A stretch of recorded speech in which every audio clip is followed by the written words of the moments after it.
काळात love marriage होतं का असं, म्हणजे प्रेमाचं मॅरेज असलं होतं का तुमच्या काळात? चांगल्या घरातली मुलगी करायची. काही नव्हतं. नको असेल तर सगळ्यांनी असं नाही म्हणा, सगळ्यांनी हात वर करून सांगा असं नव्हतं. या काळात लव्ह मॅरेज नव्हतं यांचं म्हणणं आहे. तुम्हाला लव्ह मॅरेज आवडतं की नाही, तुम्हाला काय म्हणायचं? नाही. ही अशी शेवटची पिढी आहे की ही ह्या पिढीचं म्हणणं आहे की लव्ह मॅरेज त्यांना मान्य नाही आणि ते करू पण नका म्हणून त्यांनी हातवर इशारा दिलाय. बायको सांगावं सदासजी पाकला म्हणलं तरी 2-2 वर्ष बोलत नव्हती तर बघायचं नाही. बघा ही कसली शेवटची अशी पिढी आहे, ते म्हणजे नवरा बायको 2-2 वर्ष बोलत नव्हते. 5 वर्ष बोललो नव्हतो. या इकडे येऊ. बर 5 वर्ष आम्ही आमच्या मालकासंग बोललो नव्हतो. लगीन झाले हो. हो लगीन झाले. मोबाईलला चांगलं दिवस आलं का वंगाळ आलं? चांगलं पण आलं, चांगलं पण आलं आणि दुःखाचं बी आलं. तू काय सांगतेस मला? म्हणजे ह्यांचं म्हणणं आहे मोबाईलमुळे दिवस सुखाचे पण आले आणि दुःखाचे पण आले, म्हणजे त्याचे फायदे पण झाले आणि तोटे पण झाले. तोटालय मोठा होतो. तोटालय कसा मावशी तोटा? कसा होती सांगू? हा या मोबाईल म्हणून मी कुठं आहे तू कुठं आहे, गेली तर कचकून आली तर माग निघून की झालं, पळून गेली तर किती झालं त्यांचं. पुन्हा टिकलं तर टिकलं नाही तर दोघं दुख. म्हणजे ह्यांचं म्हणणं आहे ह्या मोबाईलच्या दुनियेत लव्ह मॅरेजचं प्रमाण वाढलंय. मोबाईलमुळे काय होतंय, कॉन्टॅक्ट वाढतात, एकमेकाशी इंस्टाग्राम फेसबुकच्या माध्यमातून चॅटिंग होते, व्हॉट्सअपच्या माध्यमातून, आणि मुला मुलींचं पळून जायचं प्रमाण वाढलंय. जुने दिवस कसे काढले, साऱ्या गलीनं पळत पळत 5 माणसं घेऊन साऱ्या गलीनं हिंडलो. आधार लागला नाही, कुणी आधार दिला नाही, पण गावात माझ्या माणसाने आधार दिला. माझा भाऊ हत्तीसारखं होतं पण कवा पांडुशीला मारला नाही. हाय का ठाऊन कसं दिवस 4-4 दिवस काढला आम्ही. खरं का कुठं बाहेर? म्हणजे त्यांना म्हणजे मी यांच्याकडून एवढं समजून होतं की गोरगरीब म्हणजे त्या काळात परिस्थिती गोरगरिबीची होती, त्यात त्यांनी स्ट्रगल केला, त्यांना त्रास झाला. आणि पहिल्यांदाच बोलताना किसवाजीला डोळ्यात अश्रू आलेत. हाय हॅलो नमस्ते, मी आपला सुनील जाधव. आज मी चिंचोलीमध्ये आहे आणि मी चिंचोलीतल्या महिलांशी, वृद्ध महिलांशी मी त्यांच्याशी त्यांच्या आयुष्याबद्दल, त्यांच्या आयुष्याचा प्रवास, त्यांच्या आयुष्यातल्या अडचणी, त्यांच्या म्हातारपणाच्या समस्या आणि त्यांच्या आयुष्यातला प्रवास, आताची पिढीचं काय चांगलं, म्हणजे काय चांगलं आहे वाईट आहे म्हणून चांगलंच नाही. हा पहिल्या पिढीचं, आताच्या पिढीचं खर्चाला चांगलं आहे, आताच्या पिढीला चैनीला चांगला आहे. पहिल्या पिढीला माती खाली, भाजी मळली पिठात, कणी कोंड्याच्या भाकरी खाल्या, त्यावेळेला माणूस कणकणीत होतं. आताचा माणूस ह्या केमिकलच्या आणानं पाकच घायला आलं. 15-25 वर्षाच्या माणसाचं गुडघं दुखते, 25 वर्षाच्या माणसाची कंबार दुखते. त्यांच्याकडून मी समजून घेणार आहे. तेव्हा प्रश्न विचारूया, तुम्ही तुमच्या आयुष्याचं म्हणजे तुमचं लग्न झालं तेव्हाच्या गोष्टी आणि आत्ताच्या गोष्टी, म्हणजे तेव्हाच पिढी कशी होती किंवा तेव्हाचं वातावरण कसं होतं आणि आत्ताचं कसं आहे, त्याविषयी आम्हाला थोडं सांगा. म्हणजे तेव्हाचे दिवस कसे होते आणि आत्ताचे काय बदल झालाय? बोला की प्रत्येकाला सांगा, ज्याला आवडेल ते बोला. तवार आता 23 वर्ष 21 वर्ष 22 वर्ष लग्न करीत नसते, आता 12 वर्षात करीत येत. आमचं 12 वर्षात लगीन झालं. म्हणजे बालविवाह टाईप मध्ये लवकर लग्न झालेत. पहिली लवकर लग्न करीत येत. आता तवा दडूच कपडं मिळालं नव्हतं, गोरगरिबी होती, हे होतं. आता पैसा झाला माणसाला भरपूर, माणूस झालं उत्तान. म्हणजे पैसा जास्त झाला की माणूस उत्तान होतं, हे बाळ्या काकून आपण ऐकलं. तर लक्ष्मी जाधव हे आपण काहीतरी बोलतायत. आता काय, आपला पहिला होता काळ वेगळा. आपल्याला कपडा मिळाला नाही, खाया मिळाला नाही, व्यवस्था मिळाली नाही, दळला आम्ही, कांडला आम्ही. आता आम्हाला हुतय खायला आलंय, तर आता आमचा हातपाय एकदम आता गळटत आलं. आता आम्हाला मुलगा नाही, मुली आहेत, पण आपले आम्ही सुखरूप चांगले आहे. म्हणजे यांचं म्हणणं आहे की यांच्या आयुष्यात त्यांनी असा स्ट्रगल केलाय की खूप कष्ट केले. यांनी दळण जे असतं ते त्यांनी हाताने जात्यावर दळले आणि त्यांनी चटणी वगैरे चेचून चटणी बनवली. म्हणजे यांच्या काळात साधन सामग्री खूप कमी होती, म्हणजे डंग म्हणा किंवा पिठाची गिरण अशा गोष्टी नसताना त्यांनी खूप स्ट्रगल करून आयुष्य काढले. त्यांचं म्हणणं आता दिवस चांगलं आलं, पण त्यांचं आता पायानं त्यांना चालता येत नाही, थकतात त्या. अजून आता मी इथं संग्राम आमचे मित्र, त्यांची आजी आहेत, त्या पण त्यांच्या आयुष्याचं काहीतरी गोष्टी सांगतील 1-2. काय आता सांगायचं, आता झालं सगळा काळ निघून गेला या. आता कसं करायचं, दिवस आता चांगलं आलं, आता खाता येत नाही, असं झालं या. पैसा नव्हता, पाणी नव्हतं, आम्ही रोजगार मंजुरी करून डोंगर कणगार करून आम्ही दिवस काढले. दडूच नाही, कपडा नाही मिळाला, पण त्यातनं तर ती वेळ सादर करीत करीत आम्ही इथपर्यंत पोचलो या. म्हणजे यांचं म्हणणं आहे की मजुरी म्हणा किंवा शेतामध्ये काम म्हणा, रोजंदारीनं काम म्हणा आणि हे कामधंदा करून ते वाढले त्यांचं म्हणणं. आणि आयुष्याचा प्रवास खूप खडतर होता. आता नवीन जॉईन झालेले आहेत इथं, म्हणजे यांच्या सर्व अशा म्हणजे खालच्या आईचं स्ट्रॉंग नेतृत्व, ज्यांच्या पुढं सगळेजण असं अंग कापतो त्यांच्यासमोर बोलताना सगळ्यांचं. आणि त्यांचं स्वागत आहे आपल्या इथं.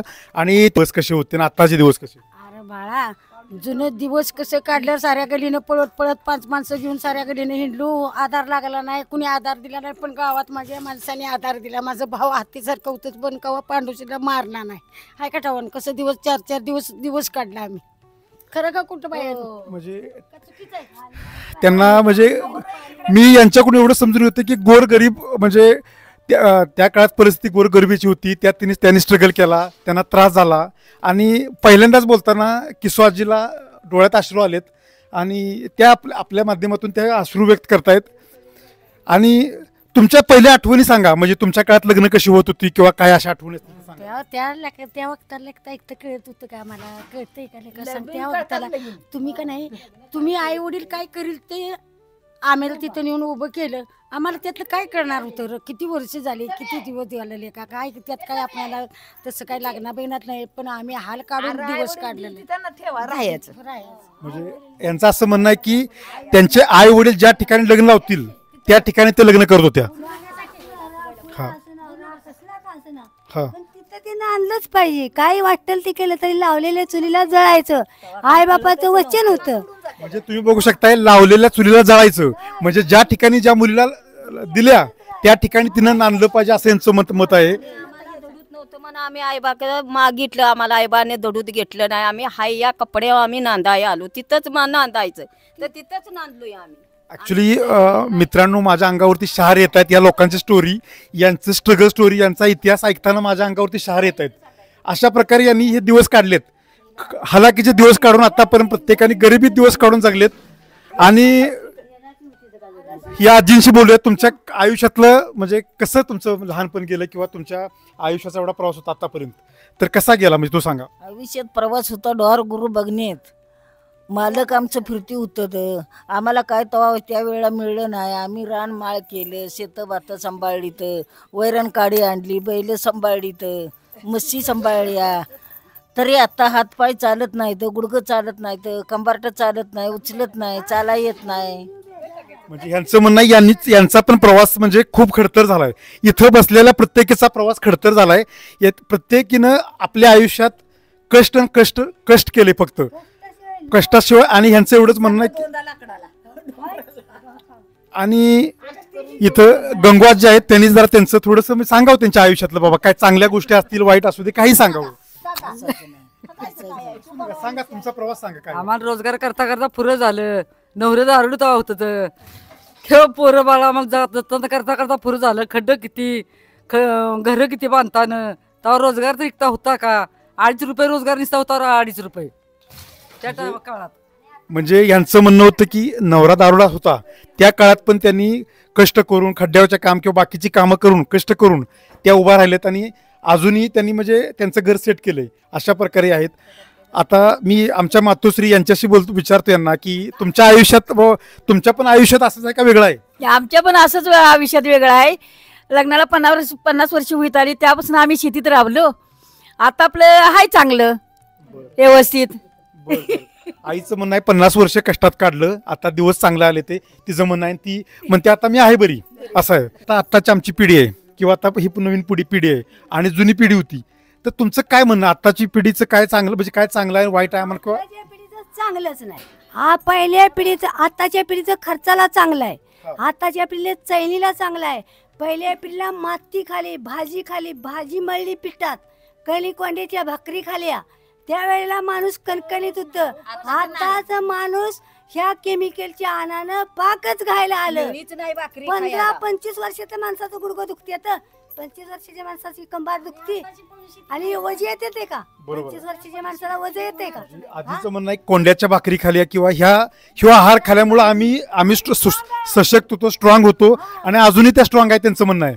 म्हणजे आताची आपली जी पिढी आहे ती पिढी तेवढी स्ट्रॉंग नाहीये. भाजी खाली, नाल्याची भाजी आणायची, त्याचं उंड करायचं आणि ते खायचं. धान्य मिळालं नाही लेका, मग दिवस काढले नका आम्ही. म्हणजे तुम्हाला प्रत्येक गोष्टीसाठी स्ट्रगल करायला लागलं आयुष्यात. प्रत्येक गोष्ट मिळवण्यासाठी यांना खूप कष्ट करायला लागले. हा आता या आजी बोलतात. आता काय बोलू बाळे, बोल तूच आता. मला एवढंच बरं सांगा, तुमच्या काळात आपुलकी प्रेम माया ममता होती आणि आता आहे की नाही? आता नाही बाबा, आता हे राहिलं होईल का? सहज बोलायला गेलं तर माणसाला आताच्या पुरुषनी राग येतोय. ते म्हणते आता काय सांगतायचा, काय बोलतायचा, तुम्हाला नव्हतं दिवस काढायला सांगितलं, याला काय करायचं सांग मला. आता हे असं जर बोलायला लागले तर कशाला हे मला कशामुळे झालं असं तुम्हाला वाटतंय? म्हणजे कशामुळे झालं? आता कशामुळे झालं ते माईकवर बोला. तुम्ही का नाही, तुला सांगतो का नाही, ते दिवस राहिले नाही तर लेका तुम्ही लाड केला, तुमचं लाड झालं सगळे. पहिले राहिले नाही लेका दिवस, आणि आताच्या कोण बोलून घेत नाही. ऐका, आताच्या कोण बोलून बी घेत नाहीत आणि तिसनी बोलाय बी नाही ग. पण त्यांचं आता त्यांचं राज्य खायचं झालं ना, आमचं रडायचं. म्हणजे तुमचं म्हणणं पैसा जास्त आला आताच्या मुलींना किंवा मुलांना, पैसा आल्यामुळे ती बिघडली आणि त्यामुळं आपुलकी माया प्रेम राहिलं नाही. मोबाईलला फटफटीनं तर पाकच राहिली नाही. राहून दे, नाही राहिले मोबाईलला फटफटीवर बसतात, टुनटुन करतात. योग बिस्किटचा पुडा घेतला की पाहुणा बघून आले. आम्ही तेव्हा 4-4 भाकरी घेऊन जायचो, झुणका घेऊन जायचो माणसाने खायला. तुमच्या म्हणजे आता आमच्या काळात कसं मला आमच्या पाहुण्याची किंवा मला कोणाची आठवण आली तर मी त्यासनी फोन लावतो, तसं तुमच्या काळात तुम्हाला तुमच्या आई वडील, तुमचा भाऊ, तुमच्या माहेरची आठवण, तुम्ही काय करत होता? आम्ही मिळतच नव्हतं. भाकरी 4 घालायच्या, झुणका करायचा, जायचं बघायला. चालत भाकरी घालायच्या तर जायचं आपलं. चालत प्रवास केला चालत. कोण जीवाचं जीवलग जरी असलं, शेजारी जरी असलं तरी काय करायचं, भाकरी घालायची, कुठं आंबोळी करायची, कुठं काहीतरी करायचं पडझड माणसाला, आणि पायानं जायचं. आम्ही कमीत कमी त्या सोनावड्यापर्यंत पाया प्रवास केला, म्हणजे शिरायापर्यंत पाय प्रवास केला. तेव्हा आम्हाला गाडीच नव्हती. आता गाडी आल्या तर टुनू टुनू टुनू जाते तर येते ते लगेच. म्हणजे ह्यांचं म्हणणं आहे की ह्यांच्या माहेरी जायचा प्रवास असेल तर या चालत जायच्या. म्हणजे ही पिढी अशी होती की भाकरी बांधून, पिठलं बांधून त्या माहेरी त्यांच्या जायच्या, असा यांचा प्रवास होता. आता दुसरी आजी आल्या. ताई, तुझं स्वागत आहे. तुझं हास्य बघून आम्हाला खूप भारी वाटलं. या वयात पण चालता फिरता येतंय आणि तुझ्या चेहऱ्यावरचं स्माइल बघून आम्हाला खूप आनंद झाला. तुम्ही असंच हसत खेळत जगा आयुष्य. बर बाबा, असंच जगायचं, आता काय करायचं. हसत खेळतच चाललंय तर जगायचं, दुसरं काय करायचं आता. होई बरं, तुमच्या मलाही सांगा, मग आताचे मोबाईल आले ते, आता तुमचं पाहुणं असेल, मग मोबाईलवर तुम्ही बोलता का नाही आताच्या? आम्हाला कळतच नाही तर काय करायचं. उचललं तर चांगली यायचं का म्हणलं की सोडून दिलं. दुसरं काय करायचं लेका. मोबाईलनं चांगलं दिवस आलं का वंगाळ आलं? चांगलं पण आलं, चांगलं पण आलं आणि दुःखाचं बी आलं. तू काय सांगतोस मला? म्हणजे ह्यांचं म्हणणं आहे मोबाईलमुळे दिवस सुखाचे पण आले आणि दुःखाचे पण आले, म्हणजे त्याचे फायदे पण झाले आणि तोटे पण झाले. तोटा लय मोठा होते. तोटा लय कसा मावशी तोटा? कसा होती सांगू? हा, या मोबाईल म्हणून मी कुठं आहे, तू कुठं आहे, गेली तर कचकून आली तर मागं निघून की झालं, पळून गेली तर की झालं त्यांचं. पुन्हा टिकलं तर टिकलं नाही तर दोघं दुख. म्हणजे ह्यांचं म्हणणं आहे ह्या मोबाईलच्या दुनियेत लव्ह मॅरेजचं प्रमाण वाढलंय. मोबाईलमुळे काय होतंय, कॉन्टॅक्ट वाढतात, एकमेकाशी इंस्टाग्राम, फेसबुकच्या माध्यमातून चॅटिंग होते, व्हॉट्सअपच्या माध्यमातून, आणि मुलींचं पळून जायचं प्रमाण वाढलंय.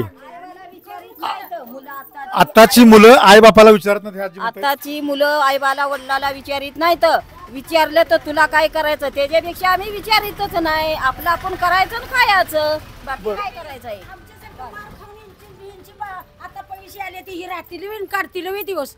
आम्ही दिवस काढलं तसं काढतील का काही? काढणारच नाही. आता मला सांगा, आमच्या पिढीला तुम्ही काय संदेश देशील की आमच्या पिढीनं कसं वागलं पाहिजे पुढे आयुष्यात?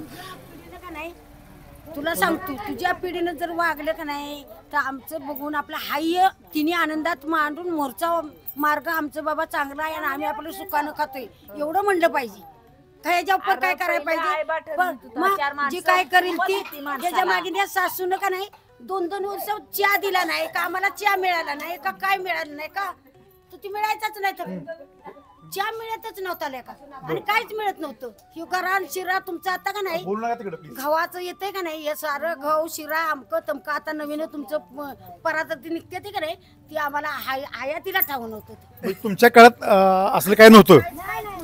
मग तेच म्हणतोय, आताच्या पिढीला आम्ही कसं वागलं पाहिजे, नवीन पिढी आहे, आम्ही काय सुधारणा केली पाहिजे, आणि तुम्हाला काय वाटतं आम्ही कशा प्रकारे तुमच्याशी वागलं पाहिजे? मार्ग पकडावा, चांगल्या कष्ट मनकाटाव कष्ट करायचं, पोट भरायचं आणि घाण वाटणं जायचं नाही. चांगल्या वाटणं. चांगला मार्ग म्हणजे एक अजून थोडं डिटेल मध्ये सांगा, म्हणजे काय चांगला मार्ग म्हणजे आपण कुठल्या कुठल्या चोरी मारी लांडी लबाडी शिंदळकी करायची नाही. जो आपल्याला रोड चांगला देवानं दिलाय, आपल्याला कष्ट करून पोट भरायसाठी सांगितले, देवानं पाठवले, लाख मोलाचं आपल्याला जीवन दिले, त्या जीवनावर आपण चांगल्या मार्गाने जायचं. म्हणजे या आजी म्हणतात तुम्ही चांगल्या मार्गाने आयुष्य जगलं पाहिजे. जगलं का नाही तुम्हाला मिळतंय का आता सगळं मिळतंय, पण आपलं सुखानं खावा आणि सुखानं करा आणि सुखानं खावा, दुसरं आम्ही काय म्हणत नाही. म्हणजे यांचं म्हणणं आजींचं एवढं की तुम्ही सुखानं खावा, तुम्ही कमवताय आणि सुखानं जगा, असं त्यांचं म्हणणं आहे. पुढच्या आजींशी मला बोलायचं आहे. तुम्हाला नाही की आमच्या पिढीनं कसं वागलं पाहिजे, तुमच्याशी प्रेमानं वागलं पाहिजे एका वाईटानं वागलं पाहिजे, सांगा आजी. कसं वागलं पाहिजे आजी, सांगा, सांगा. कसं प्रेमानच वागलं पाहिजे. प्रेमानं वागलं पाहिजे. होय, बर अशी पळापळी ही जी नवरी केला ती जी नवरी याला असं कशाला करताय ह्या फोनावनं. बर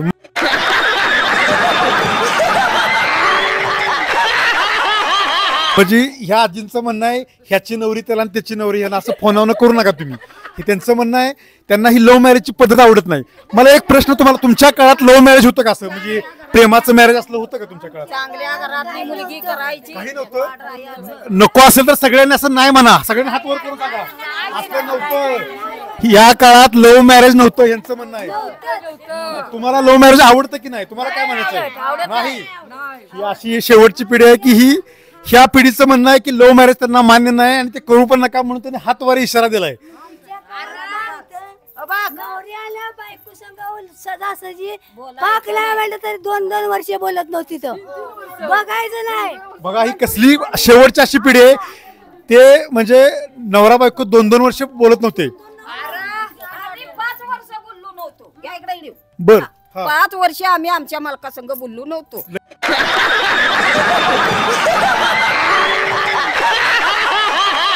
लगीन झाले हो. हो लगीन झाल्यावर आमचं मालक मुंबईला, आम्ही गावाला. काम बघा. करायचं आणि खायचं हेच आमचं होतं. आता तुम्ही लव्ह मॅरेज करायचं नाही, चांगली मुलगी करायची, चांगलं असायचं, एवढं आमचं या विचार. आजी म्हणतात की या 5 वर्ष झालं त्यांच्या हा मिस्टरशी बोलल्या नव्हत्या आणि त्यांची म्हणजे बघा कशी पिढी होती, म्हणजे कसे संस्कार होते. आई वडिलांनी ज्या गावात दिली मुलगीला ते तिचं गाव झालं, दिल्या घरी सुखी राहा त्यांचं म्हणणं होतं. त्या प्रकारे या जगलेल्या ही पिढी आहे शेवटची. डोंगरात बसती भावासंग दिरासंग कुणासंग पण केली तरी माणूस भेट नव्हतो बाय माणसानं. तवाचं दिवस चांगलं होतं आणि आता इथनं इथं जायचं भ्या वाटतंय. त्यांचं म्हणणं आहे त्या काळात त्यांचे दीर असो, त्यांच्या भावकीतली लोक असो, भाऊबंद यांच्यासोबत त्यांना कुठं प्रवास करा भीती वाटत नव्हती. पण त्यांचं म्हणणं आहे की आत्ताच्या पिढीला त्यांच्या मुलीबाळे असतील किंवा त्यांनी थोडंसं बाहेर गेलं तरी त्यांना ते सेफ्टीचा प्रश्न वाटतो. त्यांना ह्यांना अजून म्हणजे भ्या वाटतं, बाहेर जरी गेलं तरी भ्या वाटतं.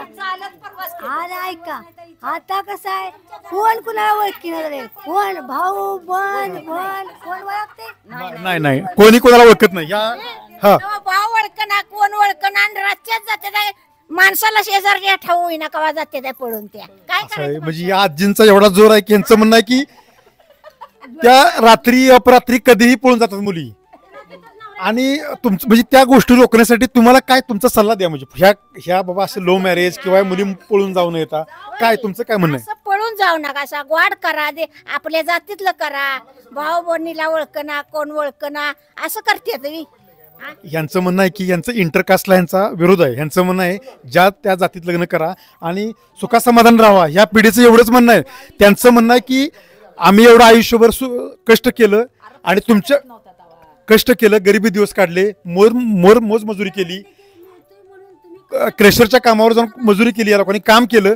आणि त्यांचं म्हणणं इथल्या पुढच्या पिढीनं फक्त संस्काराने आणि चांगल्या प्रकारे जीवन जगा. हे बघ आताचे पूर्वी का नाही शिक्षणामुळं शेजामुळं त्या चावाड झाले आता आणि हे काय करते ते पण हे होते ते आणि हे त्यासने पोरा पण चावाड झाली आणि हे पण मिळायला लागलं, धाईभर मिळतंय, धाईभर खात्यात आहे आणि यशनी नांदूचं वाटतं ना. हे कसल्या बाया पूर्वी म्हणायच्या आता ही चावट आईबाचा धाक बी नाही आणि दरारा बी नाही त्यासनी. ह्या आजींचं म्हणणं आहे मुलींना ज्यादा शिक्षण दिलं, सगळ्या सुविधा दिल्या, चांगलं मोबाईल दिलं, पैसा दिला, यामुळं ही पिढी मुली बिघडायला लागल्यात. ह्या आजींचं म्हणणं आहे. मग याच्या बंधन आणण्यासाठी काय केलं पाहिजे? बंधन हे जातात त्यांचं तिने मनानं बसवले, आपण बंधन बसवून आता आम्ही बनवून ते काय बसणार आहे का? त्यांचं तिने खाया पिया मिळते, ज्याचा त्याने काय विचार करून चांगल्या मार्गाने राहावं, आईबाचं नाव राखू.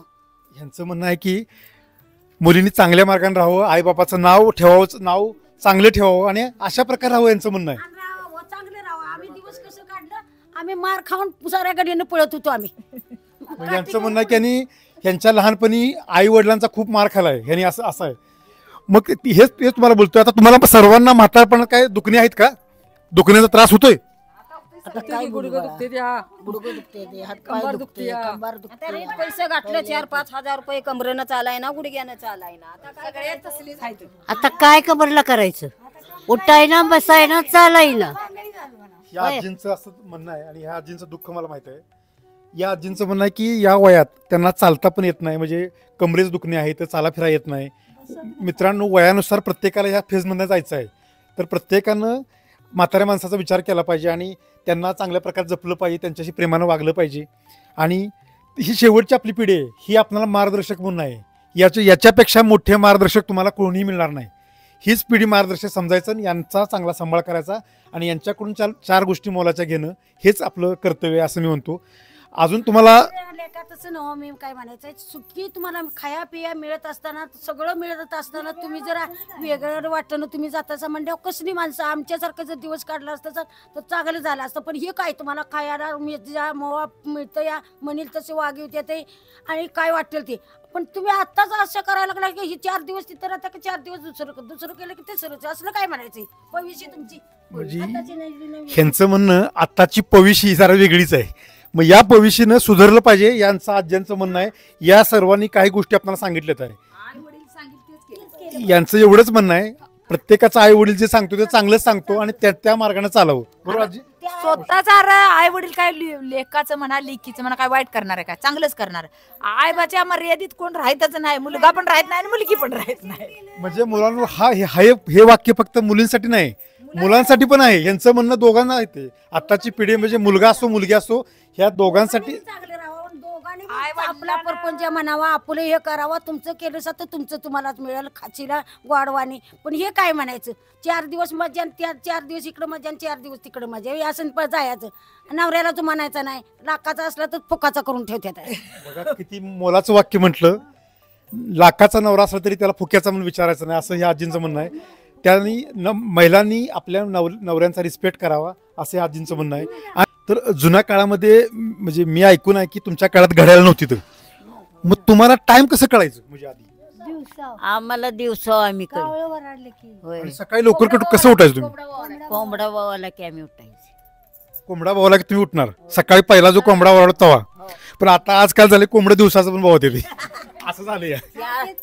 4ला कोंबडा बावायचा, 4ला 3ला. म्हणजे ही पिढी अशी होती ना, गजर लावायची त्या काळात, ना गजर होते ना कोणी उठवायचं त्यांना.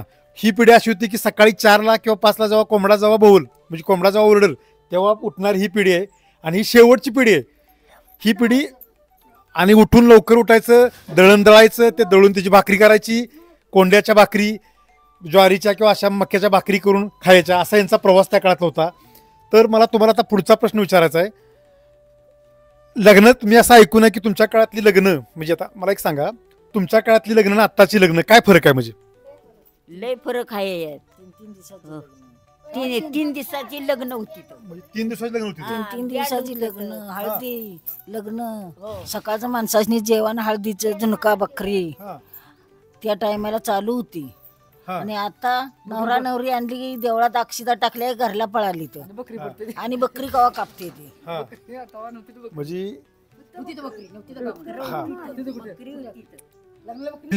आपल्या गावात मटण म्हणजे घरटी ज्यादा खायचं प्रमाण आहे, शाकाहारीचं प्रमाण कमी आहे, पण मटण खाणारचं प्रमाण जास्त आहे. तर तुमच्या काळात कसं व्हायचं मटणाचं सांगा जरा. आमच्या काळात 2 रुपयाचं मटण आणलं की 10 माणसं जेवत येतं. 10 माणसं एक एक एक हाडूक आपलं प्रत्येकाला टाकायचं आणि एवढं वाढायचं, एवढं करायचं पाणी आपलं. 2 रुपयाला किलो. 2 रुपयाचं मटण 10 माणसं असली वाढायचं तवा. आणि तेव्हा समाधानी ती खायत येतं. मला ऐकतं नाही, मला तिकतं नाही अशी कोण म्हणत नव्हती. तर पोर असू, नवरा असू, धीर असू, सासू सासरा असू, एक जण वाढणार त्याच्या हातनंच सगळी सासू सासऱ्याच्या हातनंच खायत येतं. आता सासूनं वाढलं की दिलं भांडं फिरकटून की तिनंच वाढलं पाहिजे सुनेनं, बघा. असं आहे. म्हणजे ह्यांचं म्हणणं यांच्या काळात 2 रुपये किलो मटण असायचं आणि 10 लोक खायची, ते कमीत कमी 10 लोक जेवायची. ते म्हणजे वाटून खाणारी पिढी होती ही. आणि वाटीभर द्यायचं शेजा पाजाऱ्यासनी का, तर त्यासनी आता त्यांच्यात नाही म्हणलं त्यांच्यात दिलंच पाहिजे. असं आहे का, आपल्याला पण ती देते तर त्यासनी पण आपण द्यायचं, कारण माया होती ती. आता माया नाही ती. तवा- आता तवा 5 ती किलो सवय- मटण आणलं तरी एकाच घरात सवय ती गेली आता ते आता आजींचं म्हणणं आहे पहिले 1 किलो मटण आणलं की 10 माणसं खायची, शेजा पाजारांना पण 2-4 वाट्या द्यायची. तर आता असं झालंय की 5 किलो मटण आणलं तर एका घराला पूर्ण झालंय. आता अशी पद्धत झाली आहे. आणि आता 10 किलो या 2 बकरी शिजवलीस तर कडला बसलं तर वासना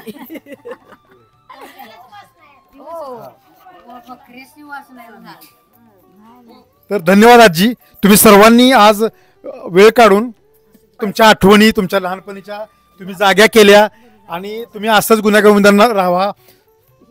आणि तुम्ही हा तुम्ही सगळी चांगली असल्याचा की आम्हाला आनंद आहे बघ. या आजींचं म्हणणं आहे आपली पुढची पिढी म्हणजे आम्ही मुलं मुली आम्ही जर चांगलं असेल तर त्या सुखात आहेत. विनंती करतो की तुम्ही सर्वांनी चांगलं राहा, जेणेकरून आपली मागची पिढी ही पण चांगली राहील. हेच बोलतो आणि ठीक आहे, तुमचं सर्वांचं धन्यवाद.